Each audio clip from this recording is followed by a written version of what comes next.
Ayon sa isang PBA insider, ang TNT tropang 5G di umano ay nahaharap sa mga hamon dahil sa mga injury ng kanilang mga pangunahing manlalaro.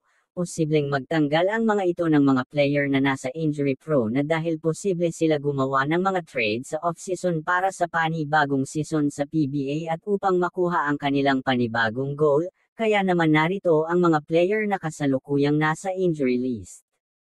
Foy Aram, nakalista sa injury list dahil sa partial meniscus tear sa kanyang right knee at inaasahang makakabalik sa court sa loob ng 6 to 8 weeks. Ryan Reyes, kasalukuyang nasa injury list dahil sa left ankle injury at cartilage defects, at inaasahang makakabalik sa court sa loob ng 1 buwan.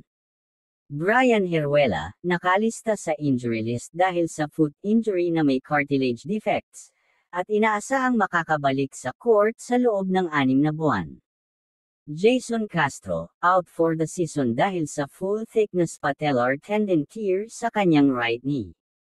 Reynam Batak, nakalista sa injury list dahil sa groin injury at inaasahang makakabalik sa court sa loob ng 4 to 6 weeks. Kim Oren, kasalukuyang nasa injury list dahil sa flu at inaasahang makakabalik sa court sa loob ng mahigit 1 linggo. Brandon Ganuelas-Rosser, kasalukuyang nasa injury list, ngunit walang detalye tungkol sa kanyang kondisyon. Henry Galinato, kasalukuyang nasa injury list, ngunit walang detalye tungkol sa kanyang kondisyon, at yan ang updated na mga player na nasa injury list ngayon ng TNT tropang 5G.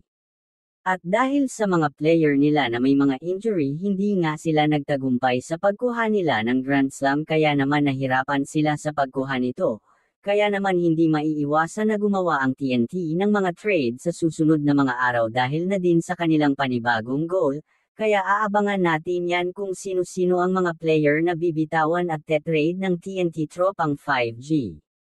Sa ngayon hanggang dito na lang po muna ang ating topic. Kung may opinion ko kayo about sa ating napag-usapan, komento nyo lang po sa ibaba ng video para mapag-usapan natin yan sa susunod na gagawin nating video. At kung umabot ka dito paki-subscribe mo naman ang ating channel para marami pa tayong magawang video about sa PBA Basketball. Yun lamang po at maraming salamat po sa inyo.